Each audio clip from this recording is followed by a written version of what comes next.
Hello नमस्कार सुप्रभात good morning. आशा करता हूं आप सब अच्छे होंगे और आपकी स्टडी भी अच्छी चल रही होगी। तो आज हम डिस्कस करने वाले हैं 19 फरवरी 2025 की कुछ महत्वपूर्ण समसामयिक घटनाएं जो आपकी एग्जाम की दृष्टि से काफी इंपॉर्टेंट होने वाली है। तो अगर आप इस चैनल पे नए हो तो चैनल को जरूर सब्सक्राइब करना और मेरे साथ आखिरी तक जुड़े रहना। आप हमारा व्हाट्सएप और टेलीग्राम ग्रुप ज्वाइन कर सकते हैं। इन सब का लिंक आपको वीडियो के डिस्क्रिप्शन में मिलेगा। अगर आपको ये पीडीएफ चाहिए तो आप हमारा टेलीग्राम ग्रुप ज्वाइन करें, हमने वहां इस पे ऑलरेडी सेंड कर दी है। और एजुकेशन फैक्ट्री का ऐप जरूर डाउनलोड करें जिसका लिंक वीडियो के डिस्क्रिप्शन में है। और डिस्कशन स्टार्ट करते हैं। आप कोई सा भी एग्जाम दो, एसएससी का, रेलवे का, सेंट्रल लेवल का, स्टेट लेवल का, तो सब एग्जाम में करंट अफेयर का एक महत्वपूर्ण अपडेट या महत्वपूर्ण पोर्शन रहता है जो आपके लिए काफी इंपॉर्टेंट रहने वाला है। और जो क्वेश्चन आपसे पूछा जाता है लास्ट के अंदर, डेली एक क्वेश्चन पूछा जाता है, उसका आंसर जरूर दिया करें कमेंट करके। आपका एक एक कमेंट या एक एक रिप्लाई हो गया, लाइक हो गया, हमें काफी मोटिवेट करता है। इससे पता लगता है कि आपकी कंटिन्यूटी कितनी है। तो डिस्कशन स्टार्ट करते हैं और देखते हैं आज की वो कौन कौन सी महत्वपूर्ण घटनाएं हैं। आज का सबसे मोस्ट इंपोर्टेंट क्वेश्चन, स्टार लगाओ सबसे पहले। भारत के 26वें मुख्य चुनाव आयुक्त के रूप में किसे नियुक्त किया गया है? तो कौन से क्रम के बेटा? 26वें क्रम के। ठीक है, मुख्य चुनाव आयुक्त कौन? मुख्य चुनाव आयुक्त कौन हुए हैं? चुनाव आयुक्त कौन नियुक्त हुए हैं?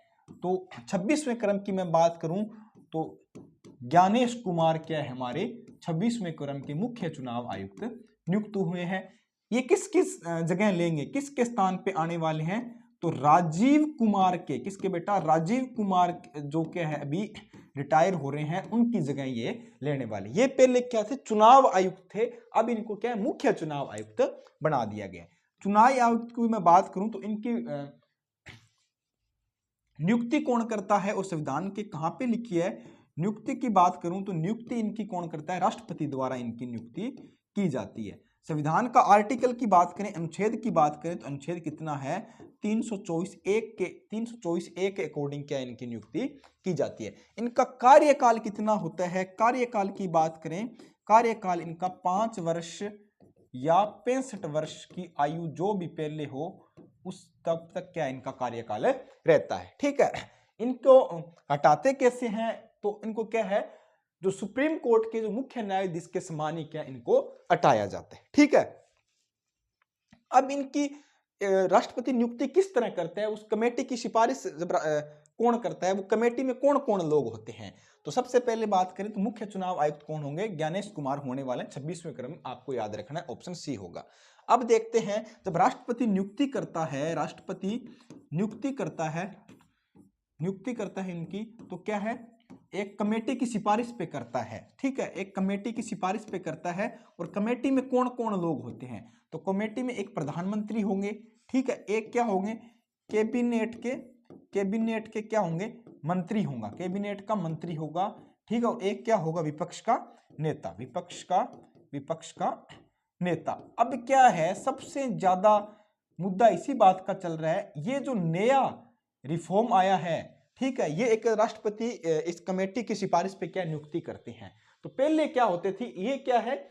न्यू रूल है, नया नियम आया है। ठीक है, नए नियम के अकॉर्डिंग ये था। इससे पहले क्या था? एक पुराना नियम होता था। या इनकी नियुक्ति की मैं बात करूं तो एक पुराने नियम की बात करें, उसमें कौन कौन लोग होते थे? पुराने वाले की बात करें, उसमें कौन? प्रधानमंत्री होता था, ठीक है, विपक्ष का नेता होता था, विपक्ष या जो बड़ा विपक्षी दल है उसका नेता, कोई भी विपक्ष का नेता। ठीक है, 2 लोग हो गए। तीसरा क्या होगा? मुख्य न्यायाधीश, मुख्य न्यायाधीश होगा, मुख्य न्यायाधीश होगा। किसका? सुप्रीम कोर्ट के, मतलब चीफ जस्टिस ऑफ इंडिया ही होने वाले हैं तीसरे। अब क्या है, विपक्ष का मानना है कि यह सिस्टम सही था, इसमें एक प्रधानमंत्री, एक विपक्ष का नेता है, एक मुख्य न्यायाधीश है। ये तीनों लोग ऐसे व्यक्ति पे सहमत होंगे जो इन तीनों का जानकार नहीं होगा, मतलब उसमें कोई पक्षपात नहीं करेगा। चुनाव आयुक्त का जो मुख्य चुनाव आयुक्त होगा वो चुनाव फेयर तरीके से कराएगा। अब क्या है, मौजूदा सरकार ने इस नियम को पलट के क्या है नया कर दिया कि अब इन्होंने मुख्य न्यायाधीश या सीजीआई की जगह किसको लेके आगे, कैबिनेट मंत्री। मतलब क्या है, प्रधानमंत्री कौन है, मोदी जी, और अब की बार नियुक्ति हुई है इस कैबिनेट के अंदर मंत्री कौन आए हैं, अमित शाह जी को लाया गया है। ठीक है, अमित शाह जी ने सिफारिश की है। जब दो लोग एक साथ हो जाएंगे ये, तो विपक्ष का नेता है, विपक्ष का जो नेता होगा उसका कोई रोल ही नहीं रहा।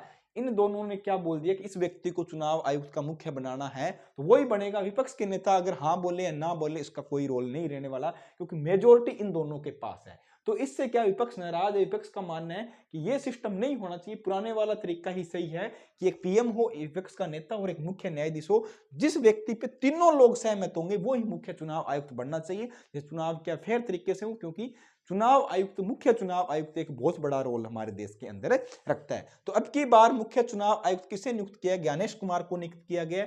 26वें क्रम के, पहले क्रम के कौन थे, आपसे पूछे फर्स्ट चुनाव आयुक्त कौन थे हमारे।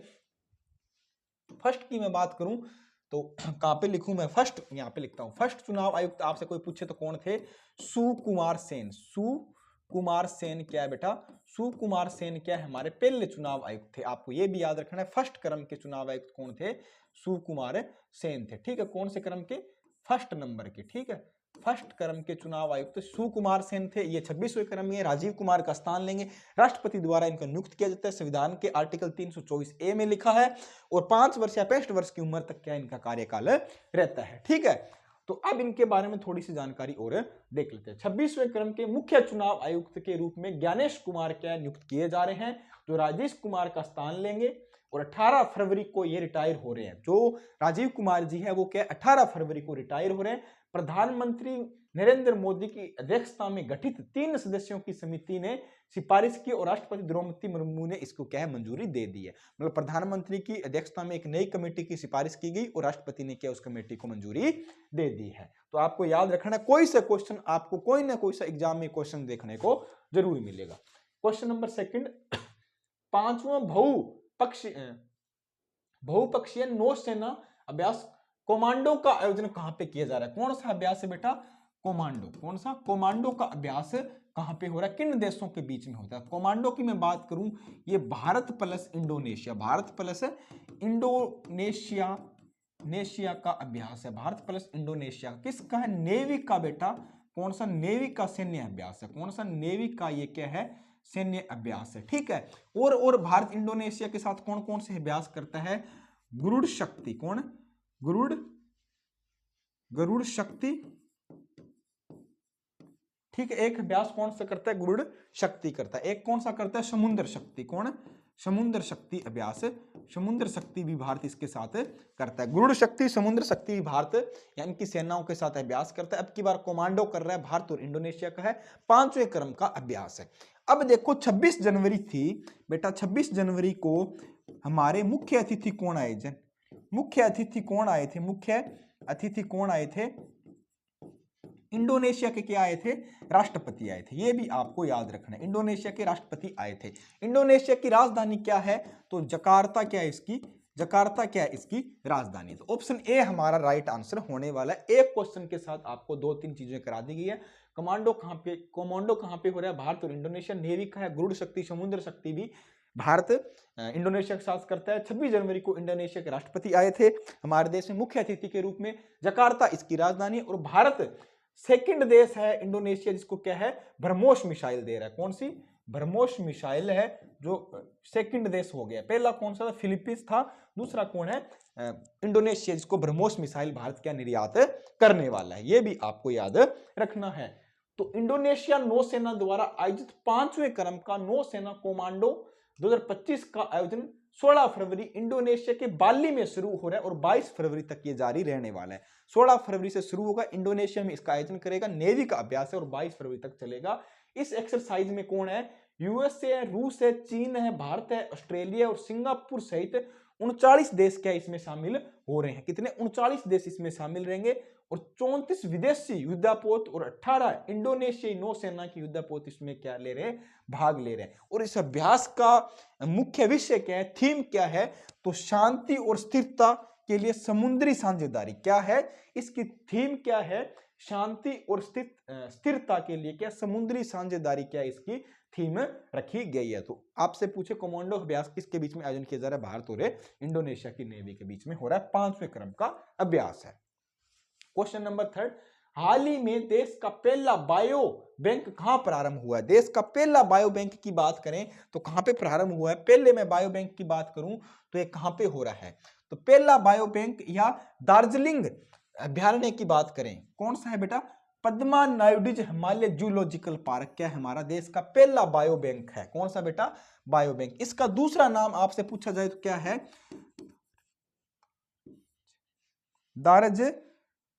क्या है, दार्जिलिंग, क्या दार्जिलिंग, दार्जिलिंग, दार्जिलिंग क्या है इसका, दार्जिलिंग अभ्यारण्य क्या है इसका दूसरा नाम है, कुछ भी आ सकता है। दार्जिलिंग अभ्यारण्य आई या पद्माज नायडू हिमालय जियोलॉजिकल पार्क आई, कहां पे, ये वेस्ट बंगाल पश्चिम बंगाल में, ठीक है। बायो बैंक का मतलब क्या है, जो प्रजातियां क्या विलुप्त हो रही है उनका संरक्षण करना, मतलब जो प्रजाति क्या है, प्रजाति क्या विलुप्त होने के गार पे क्या विलुप्त हो रही है, उनका क्या है, उनका संरक्षण करना है, उनको मतलब बचाना है। इसके लिए कि भारत का पहला बायो बैंक स्थापित किया गया दार्जिलिंग अभ्यारण्य वेस्ट बंगाल के अंदर, जिसको पद्मा नायडू हिमालय जूलॉजिकल पार्क भी कहते हैं, ठीक है। तो ऑप्शन सी हमारा राइट होगा। गुरु घासीदास तमोर पिंगला बाघ अभ्यारण्य कहां है, तो छत्तीसगढ़ में, कहां पे, छत्तीसगढ़ में। और भारत का 56वां टाइगर रिजर्व है, भारत का कौन सा 56वां टाइगर रिजर्व है, छत्तीसगढ़ में। विक्रमशिला गंगा डोलफिल अभ्यारण्य कहां पे है, तो ये बेटा कहां पे है, बिहार में। कौन पे है, बिहार के अंदर। धोइंग पटगई राष्ट्रीय उद्यान कहां पे है, तो ये कहां पे, असम के अंदर है। कहां पे है, धोइंग पटगी की बात करें तो ये कहां पे है, भारत का नया नेशनल पार्क है, नया या नवीनतम मैं बात करूं, कौन सा बेटा, नवीनतम नेशनल पार्क है, और कहां पे, ये असम के अंदर है। भारत का नवीनतम नेशनल पार्क कहां पे है, धोइंग पटगई असम के अंदर है। गुरु घासीदास 56वां टाइगर रिजर्व है छत्तीसगढ़ के अंदर। गंगा डॉल्फिन अभ्यारण्य बिहार के अंदर है। और पद्मा नायडू हिमालय जूलॉजिकल पार्क की बात करूं या दार्जिलिंग अभ्यारण्य की बात करूं, ये वेस्ट बंगाल में है। और जो विलुप्त हो रही प्रजातियां उनको बचाने, उनके संरक्षण के लिए ये पहला बायो बैंक स्थापित किया जा रहा है भारत का, ठीक है। तो ये आपको याद रखना। देश का पहला bio bank Padma Naidu Himalaya zoological park या दार्जिलिंग में स्थापित किया गया, जो कि बायो बैंक जैव विविधता संरक्षण और हिमालय जीवों के आनुवंशिक डेटा को संरक्षित करने के लिए महत्वपूर्ण है। मतलब जैव विविधता संरक्षण, जो बायोडाइवर्सिटी है, जो प्रजातियां इस पर्यावरण में, इस धरती पे विलुप्त हो रही है, उनको बचाने के लिए, उनको संरक्षण करने के लिए इसका उद्देश्य से इसको शुरू किया गया है। यह परियोजना राष्ट्रीय कार्यक्रम के तहत शुरू की गई। किसके तहत, राष्ट्रीय कार्यक्रम के तहत शुरू की गई, जिसका उद्देश्य जो लुप्त प्रजातियां हैं और उनके जीन है और उनके उत्तक है, उनको क्या है, जो इनके जीन है, मतलब जिनके टिश्यू है, उनको संरक्षण रखना, उनको बचाने के लिए काम किया जा रहा है। बायो बैंक हिमालय क्षेत्र की विशेष प्रजातियां, जैसे हिम तेंदुआ हो गया, लाल पांडा हो गया, इनके संरक्षण और इनके अध्ययन के लिए शुरू किया गया। जो हिम तेंदुआ या लाल पांडा है, इनको बचाने के लिए, इनके जीन को, इनके टिश्यू को सुरक्षित रखने के लिए, इनके संरक्षण के लिए ये कार्यक्रम शुरू किया। देश का पहला बायो बैंक कहां पे स्थापित किया गया, तो वेस्ट बंगाल में किया गया। आपको याद रखना, क्वेश्चन काफी इंपॉर्टेंट है। अभी हाल ही में 9वें एशियाई शीतकालीन खेलों में सर्वाधिक पदक किसने जीते हैं, तो अभी हाल ही में 9वें एशियाई शीतकालीन गेमों की मैं बात करूं तो सर्वाधिक पदक किसने जीते हैं, तो 9वें एशियाई गेम कहां पे हुए हैं, अभी हाल ही में चीन में हुए। और सर्वाधिक पदक फर्स्ट नंबर की मैं बात करूं तो फर्स्ट नंबर पे कौन है बेटा, चीन है। कुल पदक कितने हैं, चीन ने पदक कितने जीते हैं, 85 मेडल जीते हैं। चीन ने कितने, 85 मेडल जीते हैं। सेकंड नंबर पे कौन रहा है, साउथ कोरिया। कौन रहा है, साउथ कोरिया क्या है, सेकंड नंबर पे रहा है, ठीक है। भारत की बात करें, भारत ने कितने जीते होंगे, आप अंदाजा लगाओ। इसमें गेम कितने थे, इसके अंदर खेल कितने थे बेटा, 11।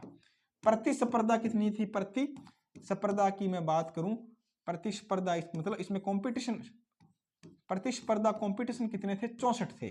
भारत की तरफ से कितने खिलाड़ी गए थे, भारत के कितने खिलाड़ी गए थे, भारत के खिलाड़ी की बात करूं, भारत के खिलाड़ी कितने गए थे, इसमें खिलाड़ी गए थे, 59 खिलाड़ी इसमें गए थे, ठीक है। और भारत ने पता है कितने मेडल जीते? भारत ने बहुत ज्यादा मेडल जीते, कारनामा ही कर दिया। आप सोचते जाओ कितने, गोल्ड, ब्रॉन्ज, ये गोल्ड है, ये ब्रॉन्ज है, ये सिल्वर है, 0 + 0 + 0, टोटल कितने हो गए? 0 0 0 0 0 0, मतलब 140 करोड़ जीरो भारत ने वहां पे जीती है। कितनी? 140 करोड़ जीरो जीती है। बहुत ही शर्मनाक बात है।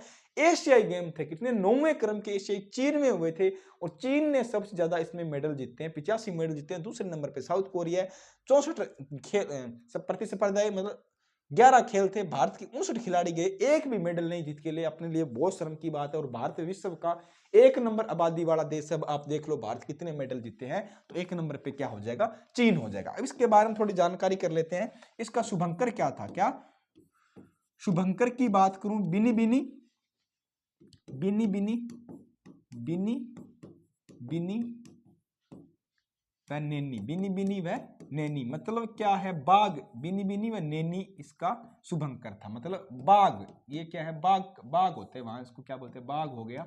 या टाइगर की बात करूं, वो क्या इसका? बिनी बिनी या नैनी क्या इसका शुभंकर था, ठीक है। अब बात करते हैं, चीन में आयोजित हुए थे, ठीक है, और 9वें क्रम के थे, ठीक है। ये भी आपको याद रखना है, तो शुभंकर जरूर याद रखना, बिनी बिनी या नैनी इसका शुभंकर था। अब थोड़ा देख लेते हैं, अब तक के कुल 64 गोल्ड पदक जीते जा चुके हैं, मतलब जब तक मेरे पास न्यूज थी तो चीन ने, मैं इसमें कितने 32 गोल्ड जीते थे। और चीन ने एशियाई खेलों में सबसे ज्यादा, जो शीतकालीन एशिया, इसमें सबसे ज्यादा मेडल जीते। टोटल कितने?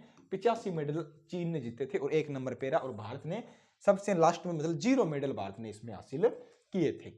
अभी हाल ही में आयुष्मान भारत व्यय वंदना योजना कहां शुभारंभ की गई है? तो आयुष्मान भारत वंदना योजना की बात करूं तो इसका मेन उद्देश्य क्या है? तो 70 से अधिक उम्र के व्यक्तियों को, 70 से अधिक उम्र के व्यक्तियों को क्या है? व्यक्तियों को क्या है? व्यक्तियों को 5 लाख का बीमा, 5 लाख का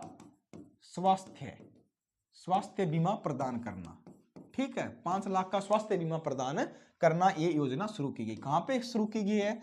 तो ये पुडुचेरी में शुरू की है। कहां पे बेटा? पुडुचेरी में इसको शुरू किया गया। कहां पे? पुडुचेरी में इसको शुरू किया है, ठीक है। तो ऑप्शन क्या होगा? बी हमारा राइट आंसर होगा। पुडुचेरी की गवर्नमेंट ने वहां के 70 वर्ष से अधिक उम्र के व्यक्ति उनको 5 लाख के स्वास्थ्य बीमा देने की घोषणा की है, इसलिए आयुष्मान भारत योजना ये वहां पे शुरू की है। आयुष्मान भारत योजना जो भारत के अंदर चल रही है, उसी को विस्तार किया। अगर उन्होंने इसका नाम क्या कर दिया? आयुष्मान भारत व्यय बंधन योजना इसका नाम कर दिया। पुडुचेरी में हाल ही में शुरू हुई, 70 वर्ष से अधिक उम्र के व्यक्तियों को 5 लाख रुपए का मुफ्त स्वास्थ्य बीमा प्रदान किया जाएगी। इस योजना के तहत आयुष्मान व्यय वंदना कार्ड जारी किए गए हैं, जिसमें पैनल में शामिल अस्पताल इलाज करने के लिए उपयोग कर सकते हैं। मतलब वहां के अस्पतालों को भी बोल दिया कि आप 5 लाख तक के इलाज, इन वरिष्ठ नागरिकों का इलाज आप फ्री में कर सकते हो, सरकार आपको इसका खर्चा उठाएगी, ठीक है। हाल ही में चर्चा में रहा अन्नूमड़ी शोला राष्ट्रीय उद्यान किस राज्य के है? तो कौन सा बेटा? अन्नामुड़ी। कौन सा? अन्नामुड़ी शोला राष्ट्रीय उद्यान। अन्नामुड़ी शोला राष्ट्रीय उद्यान की बात करूं तो कौन से राज्य के अंदर है? तो अन्नामुड़ी की बात करूं बेटा, ये केरल राज्य का है। कौन से? केरल। ये क्या? एक यूनेस्को साइट है। क्या है? एक विश्व धरोहर साइट है। कौन सी? यूनेस्को साइट और विश्व धरोहर साइट है। ऑप्शन बी हमारा राइट आंसर होने वाला है। तो अन्नुमुदी शोला राष्ट्रीय उद्यान केरल के इडुक्की जिले में है, मुन्नार शहर के पास स्थित है। एराविकुलम राष्ट्रीय उद्यान परिसर में स्थित है, जहां पश्चिमी घाट पर्वत श्रृंखलाओं का हिस्सा है। कौन सी? जो पश्चिमी घाट पर्वत श्रृंखला है, उनका ये हिस्सा है। और ये यूनेस्को विश्व धरोहर स्थल में है शामिल। किसमें? यूनेस्को की विश्व धरोहर स्थल में शामिल है। तो इसलिए आपको पता होना चाहिए अन्नुमुदी शोला राष्ट्रीय उद्यान कहां पे है। कौन सा बेटा? अन्नामुड़ी अन्नुमुदी शोला राष्ट्रीय उद्यान कहां पे है? क्योंकि यूनेस्को के अंदर शामिल है, तो ये कहां पे है? केरल में, इसलिए इस क्वेश्चन को लिया गया है। दूसरा, अखिल भारतीय राज्य जल मंत्रियों का सम्मेलन कहां पे हुआ था? कौन सा बेटा? जल मंत्रियों का सम्मेलन, ठीक है। अखिल भारतीय, कौन सा? अखिल भारतीय राज्य जल जल मंत्रियों का सम्मेलन हुआ तो कहां पे हुआ था? राजस्थान के अंदर उदयपुर शहर, जो झीलों की नगरी है, उदयपुर राजस्थान। ठीक है, राजस्थान झीलों की नगरी, झीलों की नगरी में, झीलों की नगरी में यह सम्मेलन नगरी में हुआ था। झीलों की नगरी बोलते हैं उदयपुर राजस्थान, यहां पे इसको सम्मेलन हुआ था, जल मंत्रियों का सम्मेलन। ऑप्शन ए हमारा राइट होगा। एक चीज आप और लिखो कि अंतरराष्ट्रीय, बेटा क्या अंतरराष्ट्रीय राष्ट्रीय पक्षी सम्मेलन कहां पे हुआ था? बर्ड सम्मेलन की बात करूं, अंतरराष्ट्रीय पक्षी सम्मेलन कहां पे हुआ? अभी हाल ही में प्रयाग, कहां पे हुआ था? प्रयागराज में। कहां पे? प्रयागराज उत्तर प्रदेश में इसका आयोजन किया गया। प्रयागराज उत्तर प्रदेश में, यह भी इंपॉर्टेंट है, अंतरराष्ट्रीय पक्षी सम्मेलन कहां पे हुआ? प्रयागराज उत्तर प्रदेश में इसका सम्मेलन आयोजन किया गया था। और अखिल भारतीय राज्य जल मंत्रियों का सम्मेलन उदयपुर में इसका आयोजन किया गया, राजस्थान के अंदर। तो दूसरा अखिल भारतीय राज्य जल मंत्रियों का सम्मेलन उदयपुर राजस्थान में 18 और 19 फरवरी 2025 को क्या इसका आयोजन किया गया, जिसमें मुख्यमंत्री भजनलाल शर्मा ने इसका उद्घाटन किया। और जल शक्ति मंत्री कौन थे? सीआर पाटिल भी यहाँ पे क्या मौजूद रहे थे। राजस्थान के मुख्यमंत्री कौन है? भजनलाल शर्मा जी ने इसका उद्घाटन किया। और केंद्रीय जल शक्ति मंत्री कौन थे? सीआर पाटिल यहाँ पे मौजूद थे। तो वाटर विजन 2047 इसका लक्ष्य रखा है कि जल सुरक्षित राष्ट्र होगा। मतलब वाटर विजन 2047 जल सुरक्षित राष्ट्र का क्या लक्ष्य रखा गया? मतलब 2047 तक जब भारत को आजाद हुए 100 साल हो जाएंगे, तब जल संरक्षण, जल प्रबंधन और जल वितरण के लिए, मतलब देश में कहीं भी ऐसा ना हो कि कहीं सूखा है, कहीं बाढ़ है, ये स्थिति देश में नहीं होनी चाहिए। इंटीग्रेशन ऑफ रिवर होना चाहिए, मतलब नदियों का एकीकरण होना चाहिए, नहरों का एकीकरण होना चाहिए। और जहां पानी की सप्लाई नहीं है पानी पहुंचना चाहिए, जहां बाढ़ है उसका पानी कंट्रोल किया जाए। मतलब जल प्रबंधन, जल संरक्षण और जल भंडारण और जल वितरण सेवाओं पे क्या चर्चा की गई थी। मतलब इसमें सभी राज्यों के जो जल मंत्री थे, 25 राज्यों के जल मंत्रियों ने क्या यहाँ पे भाग लिया था। और क्या ये अखिल भारतीय जल सम्मेलन हुआ था। और 2047 का लक्ष्य रखा कि तब तक क्या देश में पानी की कमी नहीं होनी चाहिए, कहीं बाढ़ सूखा ऐसा नहीं होना चाहिए। जल प्रबंधन, जल संरक्षण और जल भंडारण, जल वितरण पे क्या है काम किया जाएगा। हाल ही में विज्ञान में अधिक महिलाओं वाली दुनिया की कल्पना करने का अभियान किसने शुरू किया है? मतलब विज्ञान के अंदर, साइंस के अंदर या टेक्नोलॉजी के अंदर महिलाओं की या लड़कियों की क्या भागीदारी ज्यादा होनी चाहिए, ठीक है, वुमेन एम्पावरमेंट होनी चाहिए। तो इसके लिए यह अभियान किसने शुरू किया? तो यह अभियान बेटा किसने शुरू किया था? अभी यूनेस्को ने किया या यूनिसेफ ने किया? किसने किया? यूनेस्को ने यह अभियान शुरू किया। किसने? यूनेस्को ने शुरू किया था। ठीक है, यूनेस्को की स्थापना कब हुई? 1945 में। कहां पे? पेरिस, फ्रांस में क्या इसका मुख्यालय है। ठीक है, WEF वर्ल्ड इकोनॉमिक फोरम, ये कहां पे है? World economic. यूनिसेफ कहां पे है? यूनिसेफ कहां है बेटा? न्यूयॉर्क में। कहां पे? न्यूयॉर्क में यूनिसेफ का मुख्यालय। ठीक है, WTO वर्ल्ड ट्रेड ऑर्गेनाइजेशन 1995 में बना। कहां पे है? जिनेवा। कहां पे? जिनेवा स्विट्जरलैंड में इसका मुख्यालय। ठीक है, वर्ल्ड इकोनॉमिक फोरम ये भी कहां है? जिनेवा स्विट्जरलैंड में इसका मुख्यालय। कहां पे? जिनेवा स्विट्जरलैंड में क्या है इसका? स्विट्जरलैंड में क्या है इसका मुख्यालय? आपको ये याद रखना है। तो महिलाओं की अधिक भागीदारी होनी चाहिए साइंस में, टेक्नोलॉजी में। तो ये कार्यक्रम किसने शुरू किया? यूनेस्को ने शुरू किया। ठीक है, किसने? यूनेस्को ने। ऑप्शन ए शुरू हमारा राइट होगा। WEF का मुख्यालय कहां? जिनेवा स्विट्जरलैंड में। यूनिसेफ का मुख्यालय न्यूयॉर्क में। और WTO का मुख्यालय 1995 में स्थापना हुई, मुख्यालय कहां पे? जिनेवा स्विट्जरलैंड में। ये भी आपको सारी चीजें ध्यान रखनी है। डायरेक्ट क्वेश्चन आता है, जिनेवा कहां पे है, WEF कहां पे, सारी चीजें। ठीक है, यूनेस्को ने विज्ञान में अधिक महिलाओं वाली दुनिया की कल्पना करने और अभियान की शुरुआत की है। मतलब विज्ञान में अधिक महिलाओं की दुनिया की कल्पना में, दुनिया के अंदर विज्ञान में और टेक्नोलॉजी में क्या महिलाओं की ज्यादा भागीदारी होनी चाहिए, ये कल्पना किसने की है? यूनेस्को ने की है। इसमें महिला और लड़कियों का जो अंतरराष्ट्रीय दिवस होता है, महिला अंतरराष्ट्रीय दिवस कब आता है? 11 फरवरी के अवसर पर क्या है? विज्ञान, महिला और लड़कियों के कैरियर की खोज में, विज्ञान में उनकी आवाज हो, इसलिए कार्यक्रम शुरू किया गया था। कब? 11 फरवरी अंतरराष्ट्रीय महिला दिवस के रूप में के दिन ये कार्यक्रम शुरू हुआ था। ठीक है, चलते हैं नेक्स्ट क्वेश्चन की तरफ। और क्वेश्चन नंबर 9, अभी हाल ही में नए आयकर विधेयक की जांच के लिए किसकी अध्यक्षता में 21 सदस्य की एक कमेटी का गठन किया गया है? तो आपको पता है अभी बजट आया था, फरवरी के अंदर 1 फरवरी 2015 को उसमें क्या है, नया आयकर नियम आ रहा है। ठीक है, तो अभी एक कमेटी बनाई गई है, कौन सी, आयकर विधेयक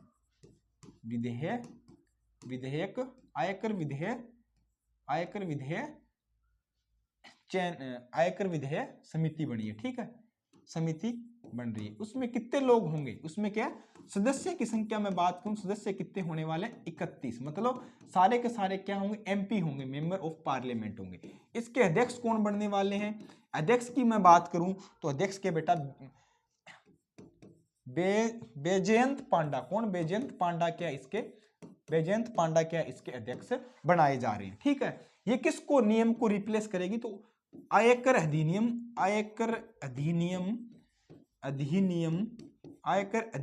1961 वाला था, उसको क्या ये रिप्लेस करेगी।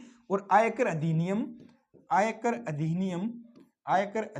2015 का क्या है, नया लागू होने वाला है। उस पे क्या है, 2025 का आयकर अधिनियम नया लागू किया जाएगा। तो आयकर अधिनियम 1961 वाले क्या प्रतिस्थापित किया जाएगा, रिप्लेस किया जाएगा। और आयकर अधिनियम 2025 का क्या नया लागू किया जाएगा। इसके अध्यक्ष कौन है, बैजयंत पांडा को बनाया गया। 21 सदस्य होने वाले इसके समिति के अंदर, और आयकर विधेयक जांच की एक समिति बनाई गई है। ठीक है, तो इसके अध्यक्ष कौन है, बैजयंत पांडा है। ऑप्शन डी हमारे राइट आंसर होने वाला है। तो लोकसभा अध्यक्ष ओम बिरला जी ने आयकर विधेयक अधिनियम 2025 की जांच के लिए 21 सदस्यों की एक समिति का गठन किया है। और इसके अध्यक्ष कौन है, भाजपा सांसद बैजयंत पांडा को क्या इसका अध्यक्ष बनाया गया। और कमेटी का गठन किसने किया, हमारे लोकसभा अध्यक्ष कौन है, ओम बिरला जी, जो कि कोटा 12 से सांसद है। इन्होंने क्या इसकी कमेटी का अध्यक्ष गठन किया। और 31 लोग होने वाले, और 31 क्या है, हमारे मेंबर ऑफ पार्लियामेंट होने वाले हैं। भारतीय लघु उद्योग विकास बैंक सिडबी की स्थापना कब हुई। तो अब बेटा सिडबी की बात करें, सिडबी चर्चा में क्यों आया अचानक से, क्वेश्चन भी बहुत बार एग्जाम में डायरेक्ट आता है सी रेलवे में कि सिडबी की स्थापना कब हुई। तो सिडबी की स्थापना कब हुई, 1990 में। ठीक है, मुख्यालय कहाँ पे है, मुख्यालय की मैं बात करूं, मुख्यालय की बात करें तो मुख्यालय कहाँ है, लखनऊ में। क्या है इसका मुख्यालय, लखनऊ। उत्तर प्रदेश में क्या है बेटा इसका, लखनऊ उत्तर प्रदेश में क्या उसका मुख्यालय। अब ये चर्चा में क्यों आया है, तो सिडबी, ठीक है, सिडबी प्लस फ्रांस ने क्या एक नया एग्रीमेंट साइन किया है। सिडबी और फ्रांस ने क्या एक डील की है, इसलिए क्या सिडबी क्या है चर्चा में आया। क्या डील है उसके बारे में पूरा डिटेल से देखते हैं। तो पहले आपको राइट आंसर बता दूं, 1990 आंसर बी इसका राइट होगा कि सिडबी की स्थापना कब हुई, 1990, और मुख्यालय कहां है, लखनऊ में है। ठीक है, तो सिडबी और फ्रांस के एएफडी ने $100 मिलियन की क्रेडिट सुरक्षा सुविधा प्रदान करने के लिए हस्ताक्षर किए। कितनी, $100 मिलियन की क्या क्रेडिट सुविधा समझौते पे हस्ताक्षर किए। किसने किए हैं, सिडबी और फ्रांस की क्या एएफडी ने $100 मिलियन की क्या क्रेडिट सुविधा के लिए हस्ताक्षर किए, जिसमें एमएसएमई मतलब medium small micro small medium enterprise मतलब छोटे जो लघु उद्योग होते हैं, सूक्ष्म उद्योग होते हैं, इनको वित्त पोषण मतलब इनको सहायता देने के लिए, इनको सब्सिडी देने के लिए यह समझौता किया गया। किसने, फ्रांस की तरफ से एएफडी और भारत की तरफ से सिडबी ने $100 मिलियन का एग्रीमेंट साइन किया एमएसएमई को वित्तीय पोषण सहायता के लिए। यह फंड ऊर्जा कुशल की मतलब जो एनर्जी टेक्नोलॉजी है या रिन्यूएबल एनर्जी है, नवीनीकरण ऊर्जा है, जलवायु क्लाइमेट एनर्जी हो गया, या जो जलवायु अनुकूल पर्यावरणीय प्रथाओं में निवेश उपलब्ध होगा।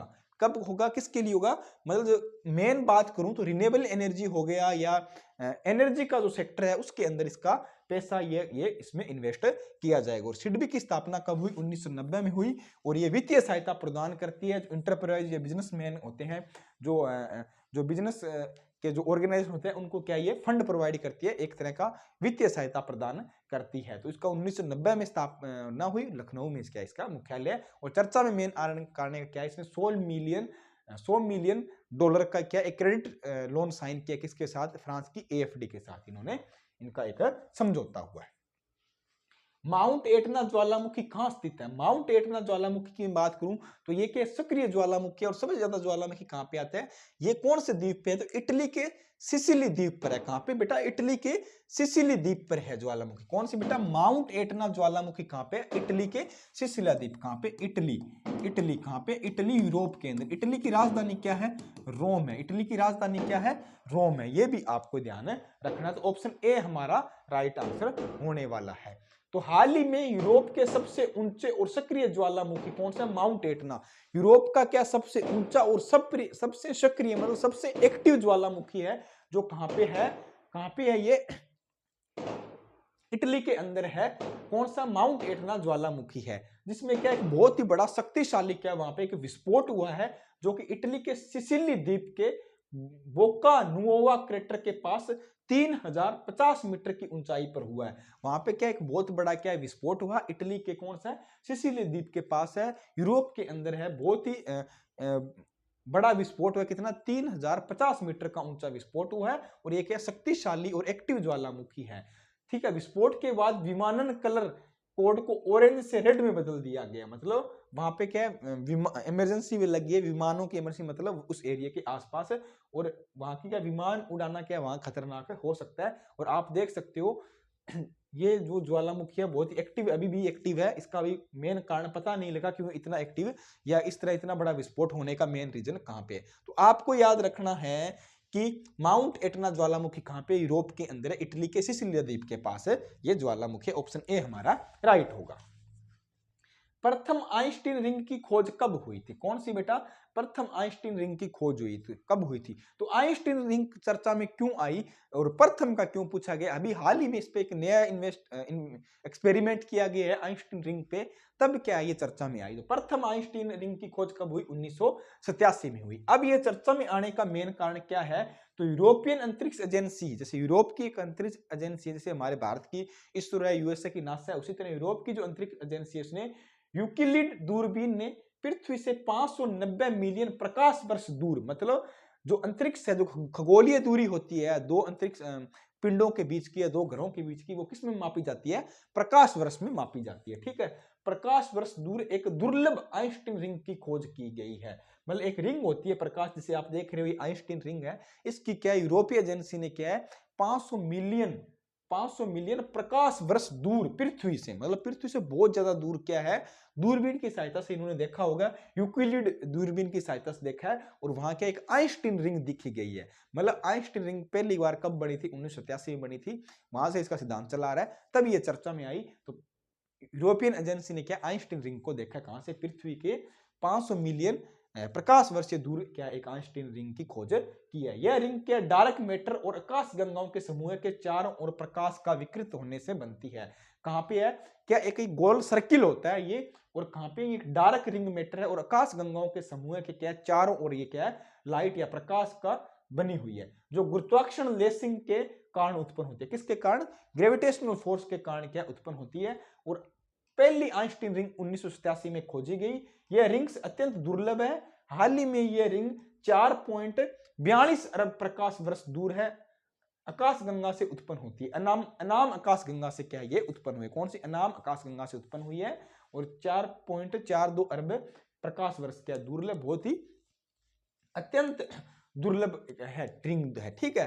तो आपसे ये पूछ जा सकता है कि आइंस्टीन रिंग का संबंध किससे है? तो फिजिक्स के हैं। पहली बार आइंस्टीन रिंग्स कहां पे देखी गई है, कब देखी गई? 1987 में देखी गई थी। ठीक है। और अभी हाल ही में ये चर्चा में क्यों है? तो यूरोपियन एजेंसी है जिसने आइंस्टीन रिंग की खोज की है। ठीक है। 500 मिलियन प्रकाश वर्ष दूर पृथ्वी से, तब ये क्या है चर्चा में आई है। तो आपको याद रखना है। अभी हाल ही में प्रधानमंत्री नरेंद्र मोदी ने किस देश के राष्ट्रपति को डोकरा कलाकृतियां भेंट की है? तो आपको पता है अभी हाल ही में राष्ट्रपति फ्रांस और यूएसए के दौरे पे थे। फ्रांस में क्या है एआई थर्ड समिट हुआ। थर्ड क्या? एआई आर्टिफिशियल इंटेलिजेंस क्या है सम्मेलन हुआ था। ठीक है। सम्मेलन हुआ था, वहां पे भारत के प्रधानमंत्री गए थे। कौन? ठीक है। इसमें भारत प्लस फ्रांस ने क्या ये मिलकर सबमिट किया था। फ्रांस इसमें अध्यक्ष था और भारत क्या सह अध्यक्ष था। और भारत के प्रधानमंत्री वहां पे गए हुए थे। तो फ्रांस के जो राष्ट्रपति है उनको क्या है, फ्रांस के राष्ट्रपति को भारत के प्रधानमंत्री द्वारा डोकरा कलाकृतियों की मतलब बनी हुई एक गिफ्ट दिया है, उनको भेंट किया है। तो किसको दिया है, फ्रांस के राष्ट्रपति को क्या है डोकरा कलाकृतियों का बना हुआ क्या है एक आकृति या गिफ्ट उनको क्या भेंट किया। तो पूछा जा सकता है कि डोकला कलाकृतियों की भेंट किसके राष्ट्रपति को दी गई थी, तो फ्रांस के राष्ट्रपति को दी हुई थी। वहां पे AI थर्ड समिट था, वहां पे भारत के प्रधानमंत्री गए हुए थे। फ्रांस क्या इसका अध्यक्ष था इस बार, और भारत का क्या था सह अध्यक्ष था। भारत क्या था ये अभी आपको रखना है, सह अध्यक्ष था। ठीक है, फोर्थ क्रम वाला कहां पे होगा, फोर्थ क्रम का AI सम्मेलन कहां पे होगा, तो वो भारत में होने वाला है। प्रधानमंत्री जी ने वहां पे खुद घोषणा किया। तो अगला जो AI सम्मेलन होगा, आर्टिफिशियल इंटेलिजेंस सम्मेलन कहां पे होगा, भारत के अंदर होगा। ऑप्शन ए हमारा राइट होगा।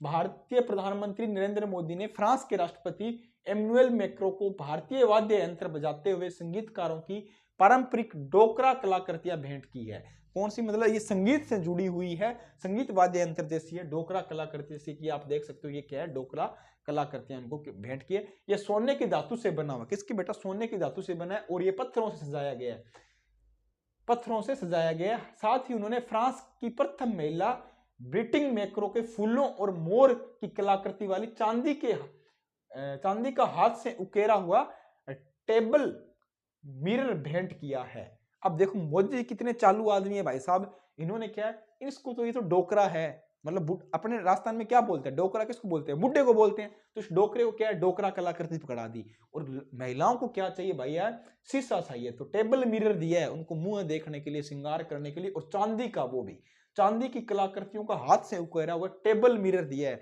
तो उनकी वाइफ के लिए तो क्या टेबल मिरर लेके गए और इनके लिए डोकरे के लिए क्या है डोकला कलाकृतियां ले गए। ठीक है, यह शिल्प 4000 साल पुरानी छत्तीसगढ़ धातु ढुलाई की तकनीक है। मतलब छत्तीसगढ़ की जो धातु है डोकला कलाकृतियां छत्तीसगढ़ की वहां की तकनीक के अकॉर्डिंग बनाया गया। तो किसको मिला, फ्रांस के राष्ट्रपति को दी है। न्यूट्रिनो की सर्वप्रथम खोज किसने की, अब चर्चा में फिर क्यों न्यूट्रिनो क्यों आया, पहले आइंस्टीन रिंग आई अब न्यूट्रिनो आया। तो मतलब चर्चा में आने का मेन कारण क्या है, इससे संबंधित कोई नई खोज हुई है तब ये चर्चा में आया। तो न्यूट्रिनो की प्रथम खोज कब हुई थी, 2013 में क्या है न्यूट्रिनो की सर्वप्रथम खोज की गई 2013 में, ऑप्शन सी होगा। चर्चा में आने का कारण क्या है, सिसिली इटली के पास भूमध्य सागर में वैज्ञानिकों ने KM3NET प्रोजेक्ट के तहत, मतलब इटली के जो वैज्ञानिक है वहां ने कौन सी तकनीक के तहत KM3NET प्रोजेक्ट के तहत क्या है अत्यधिक ऊर्जावान न्यूट्रिनो कणों की खोज की है। नए न्यूट्रिनो कणों की खोज होगी और पहली बार न्यूट्रिनो कणों की खोज कब हुई, 2013 में हुई थी। इसके कारण क्या यह चर्चा में आया, ये कण जिनेवा स्थित लॉर्ज हेड्रोन कोलाइडर द्वारा निर्मित कणों में 10,000 गुना अधिक शक्तिशाली है। जो किसके द्वारा, लॉर्ज हेड्रोन कोलाइडर द्वारा खोज किए गए थे न्यूट्रिनो के कण, उनसे क्या है 10,000 गुना अधिक शक्तिशाली जो नए न्यूट्रिनो के कण खोज किए गए हैं। तो ये क्या चर्चा में आया है। तो KM3NET प्रोजेक्ट में दो बड़े डिटेक्टर ARCA और ORCA भी शामिल किया गया है। तो आपसे पूछा जा सकता है कि न्यूट्रिनो की सर्वप्रथम खोज कब हुई, 2013 में। चर्चा में आने का कारण क्या है, इटली के वैज्ञानिक भूमध्य सागर के पास क्या इसके नई खोज के, इसके कारण क्या ये चर्चा में आप देख सकते हो। तो ये हमारे आज के MCQ थे। अब हम जल्दी जल्दी 10 वन लाइनर क्वेश्चन देखेंगे जो आपका प्रीवियस ईयर को भी क्या है रिवाइज हो जाएगा साथ में।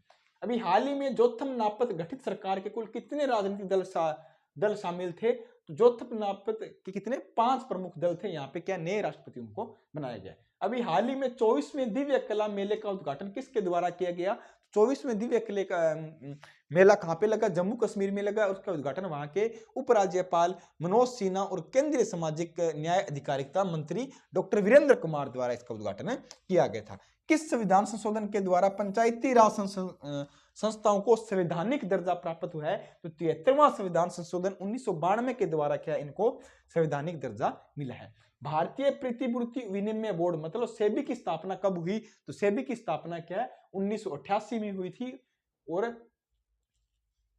अधिनियम कौन सा था 1992 के अधिनियम के तहत की गई थी। राष्ट्रीय ताप विद्युत निगम लिमिटेड जो एनटीपीसी है, इसकी स्थापना कब हुई? तो एनटीपीसी की स्थापना क्या 1975 में हुई। अभी हाल ही में चीन ने दक्षिण चीन सागर अंतरिक्ष स्टेशन बनाने की मंजूरी दी है। तो स्टेशन का नाम क्या है? स्टेशन का नाम है डीप सी स्पेस स्टेशन। कौन सा है बेटा? डीप सी स्पेस स्टेशन, मतलब समुद्र के अंदर स्पेस स्टेशन बनाने जा रहा है। कौन है? चीन बनाने जा रहा है। थाईलैंड के रामायण संस्करण को क्या कहा जाता है? थाईलैंड में रामायण को क्या कहता है? रमकियन क्या बेटा? रमकियन कहा जाता है। क्या? रमकियन। विश्व सरकार शिखर सम्मेलन 2025 की थीम क्या थी? भविष्य की सरकारों का निर्माण करना। किसका? भविष्य की सरकारों का निर्माण करना। कॉन्स्टेंटाइन टेक्सोलस को हाल ही में किस देश के नए राष्ट्रपति चुना गया है? तो ग्रीस के नए राष्ट्रपति चुना गया है। भारत स्टार्टअप इकोसिस्टम को बढ़ावा देने के लिए डीपीआईआईटी ने किसके साथ साझेदारी की है? तो रुकम कैपिटल और ब्यूटस्ट्रैप इनक्यूबेशन के साथ क्या है? साझेदारी की है। किसने? इकोसिस्टम को बढ़ावा देने के लिए रुकम कैपिटल और बूटस्ट्रैप इनक्यूबेशन के साथ डीपीआईआईटी द्वारा साझेदारी की गई है। तो ये हमारे आज के 10 वन लाइन में थे। और आज का क्वेश्चन क्या है? क्वेश्चन ऑफ द डे आप कमेंट करके बताना है, भारत के योजना आयोग में गठन कब किया गया? भारत में योजना आयोग का गठन सर्वप्रथम कब किया गया? योजना आयोग कब से शुरू हुई थी? आपको कमेंट करके जरूर बताना है। तो आज के लिए इतना ही। धन्यवाद, थैंक यू। नोट्स वगैरह बनाते रहें। पीडीएफ आपको टेलीग्राम ग्रुप में मिलेगी। कल फिर मिलते हैं सुबह 8 बजे नए क्वेश्चनों के साथ। तो जय हिंद, धन्यवाद।